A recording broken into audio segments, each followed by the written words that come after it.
Hello students, how are you? I hope you all are fine. Today we will start the new worksheet 5 of the unit 5. Okay, division unit कर रहे हैं हम. So firstly what you have to know that आपने देखो divisions के हमने अभी तक जो क्वेश्चंस किए थे उसी को हम बस आपको वैल्यूज़ बताएंगे कि किस टर्म को क्या बोलते हैं. जैसे कि अब कोई भी आप number low like 15 divide by 3. आप अगर 15 को 3 से डिवाइड करते हो the answer will be 5. Clear है.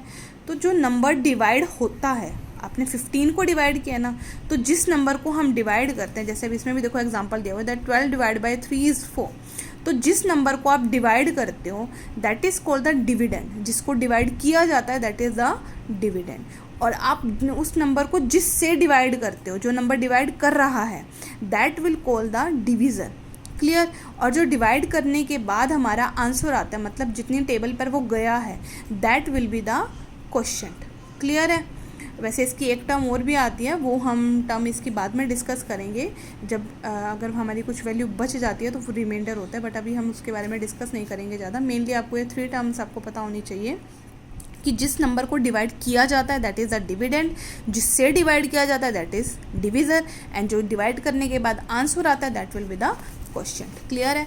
तो आप इस वे को यूज़ करके आप ये कर सकते हो. फर्स्टली आपको तो इसके डिवीज़न फैक्ट है वो निकालने हैं कि जैसे 18 को 2 से डिवाइड किया. 18 को 2 से डिवाइड करने का मतलब क्या है कि 2 की टेबल में 18 कितने पे आता है, 9 पर आता है, तो 9 इज़ द आंसर. क्लियर है.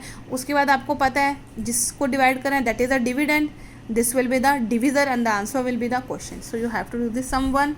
Now the sum 2. Make the division fact for the following. आपको डिवीजन फैक्ट निकालने हैं. देखो डिविडेंड दे दिया, डिविजर दे दिया, क्वोशिएंट दे दिया.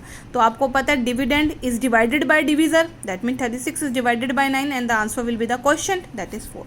क्लियर. सिमिलरली इसके अदर पार्ट्स हैं, आपको क्वोशिएंट गिवन नहीं है. डिविडेंड डिवाइडेड बाय डिविजर होता है, तो 42 को 7 से जब डिवाइड करोगे तो आंसर क्या आएगा 6, मतलब quotient. So you have to complete this worksheet in your book. Thank you.